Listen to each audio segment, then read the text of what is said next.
So every time you complete a mission in the campaign, you get this sort of like in between recap kind of briefing that basically kind of goes like, after your success in this mission, this is what we were up to before heading to the next mission theater. And that only really plays in the campaign itself, not when you complete free mission. So I still had to play the campaign while recording the actual mission in free mission, because the difference here is that you do not incur the penalties of losing a VT and having to buy a new one. Oh, wow, you have to fork out the scratch for a new one? Yeah, that's what the supply points are. Wow, okay. Yeah, and it's because of that, like running out of those because you fail a mission too many times but still eject, that leads to the other fail state, which I think less people know about. And that is, if you run out of supply points, you get relegated to another unit and are removed from like the theater of operations, because it's like, you cannot be trusted with military equipment. Have fun with janitor duty, asshole. So now we're going to be playing with the VT unit that we've been fighting against, actually. The Vits. This thing, it tries. It's got some different things to it. Like, it's got a grenade for one of the sidearms. That's cool. Oh yeah, also I forgot to mention, like, VTs have different amounts of like extra fuel tanks that they can equip, which is very useful depending on like the length of a mission that you're going through. Trying to decide between the 4A or 77. I go with the 77 just because like this one I believe is a recoilless rocket launcher where like the rockets have contact fuses, so it kind of removes some of the issue of like, if you don't hit a target directly, if it's close enough, the rockets will explode anyway. But yeah, this thing is very weak. It's not really ideal for this mission, as you're about to see, because of like some of the units I have to take out that are very specific to the wind condition. And there's also one extra thing that kind of fucks with me. You see that CRT mono? Oh no. Yeah. If it's any consolation, this is the only VT that displays its like cockpit monitor and other like multi-monitor functions in monochrome. Oh wow. Okay, so we are now using the army surplus mech. Pretty much. And the part that's extra annoying actually is like, when I say like it's for all the monitors, I mean all of them, not just the main one. That map up at the top, like all like the enemies and like kind of like friendly or foe targets were always color coded. Yeah. We can't tell that anymore because it's fucking black and white. Although that said, if this was a Call of Duty game, people would be praising it for its realness. I mean, I admire it for its realness, but it didn't make it any less fun trying to record this. God. Yeah, see, because like I put my my reticule over that target thinking it was like one that could be locked on, but no, it was a friendly.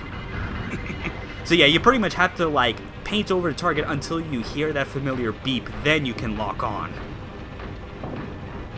So yeah, the idea with this is that we have to get on top of this cliff to the right, where there's a bunch of like VTs that are like aerial bombing like from above, and they're really tough to deal with because they all have like explosive weapons of some kinds, and that's why I ended up having to go from the campaign file to this for recording, because no joke, taking the full brunt of like one of their rockets or grenade blasts takes off like either 3/4 or all of like your damage lamps, like the 4 like lamps next to your gear shift. Like if those are gone, you're dead. Wow. And it looks like it's raining as well, is that right? A little bit, yeah. It's pretty cloudy out there.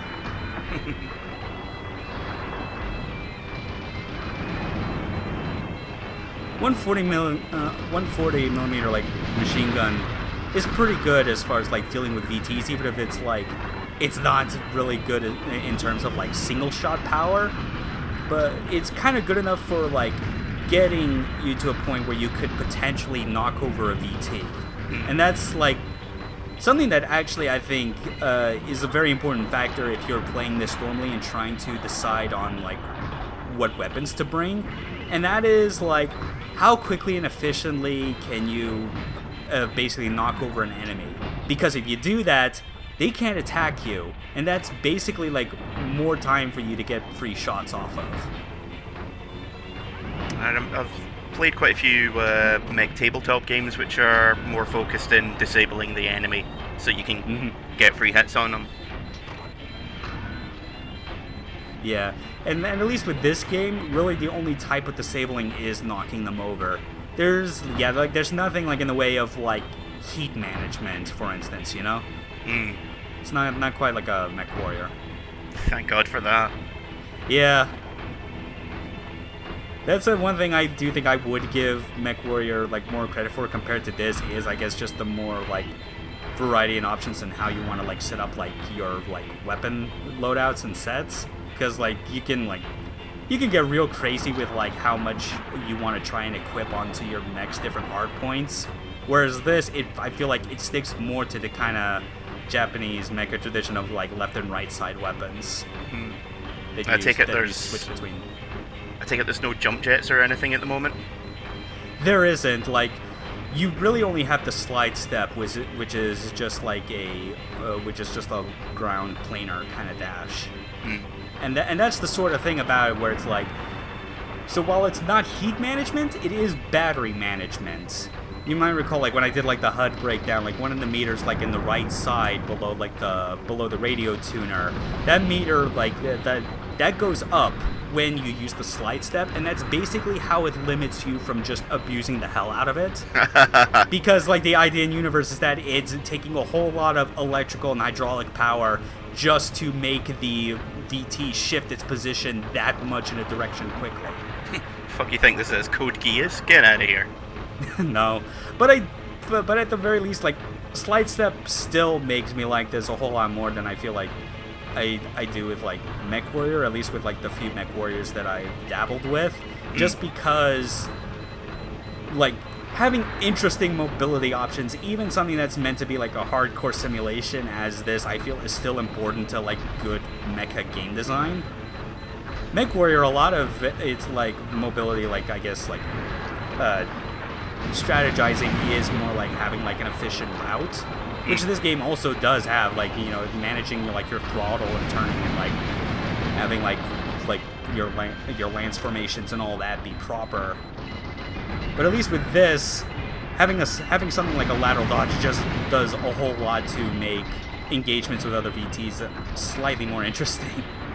Although this is what I was talking about earlier, where like this I would consistently die around this point, because like these three VTs known as Vortexes, they have explosive weapons and howitzers and all kinds of shit that just eats your health really, really bad.